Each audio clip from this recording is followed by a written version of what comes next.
ભરૂચ તાલુકાના મિર્જાપર કુમાર શાળાના બિલ્ડિંગમાં ગેરરીતિ થઈ હોવાની રાવ ઉઠી છે। તાજેતરમાં નવા બનેલા બિલ્ડિંગની છતમાંથી પાણી પડી રહ્યું છે, તો આ મામલે સ્થાનિક લોકોએ જિલ્લા વિકાસ અધિકારીને રજૂઆત પણ કરી છે। કુમાર શાળાના બિલ્ડિંગના નવા બાંધકામમાં વરસાદી પાણી પડી રહ્યું છે। એટલું જ નહીં, પરંતુ શાળાની બિલ્ડિંગમાં અનેક ક્ષતિ અને અધુરાશ છે। શાળામાં દરવાજા અને બારીઓ બંધ થતી નથી, સાથે જ ટાઇલ્સ પણ અનેક જગ્યાએથી ઉખડી ગઈ છે। કુમાર શાળાની બાંધકામ ખૂબ જ હલકી ગુણવત્તાને લઈને સવાલો ઊભા થયા છે। એસએમસીના સભ્યો દ્વારા વિજિલન્સ તપાસની માંગ કરી છે।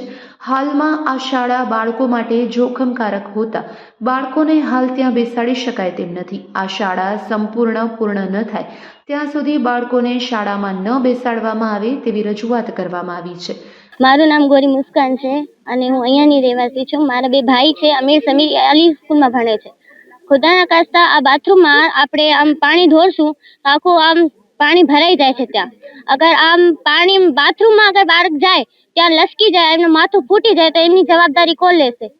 અગર આ સ્કૂલમાં ઉપરથી આપણે એક ડબ્બુ પાણી નાખીએ છીએ તો આખું નીચે આવે છે। અગર ચોમાસામાં અહીંયા પાણી આવશે તો આપણે બાળક ક્યાં બેસશે? હું તો એ કહેવા માંગુ છું, જેવી પણ સ્કૂલ છે એને સરખી કરી દો અને આપણા બાળક અહીંયા આવે એટલે। મારું નામ અરવિંદવાલજી હિરાણી છે, મિર્જાપર ગામનો રહેવાસી છું। મિર્જાપર ગામની જે કુમાર શાળા બનેલી છે એ અત્યંત નબળી ગુણવત્તાવાળું બાંધકામ કરેલું છે।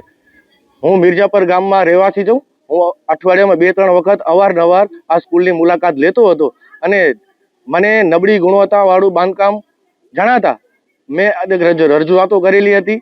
બીજું, અત્યારે તો કચ્છ તો ભૂકંપ ઝોનમાં આવેલું છે અને જો નબળી ગુણવત્તાવાળું બાંધકામ હોય તો કોઈ પણ જાનહાનિ થાય એમની જવાબદારી કોની?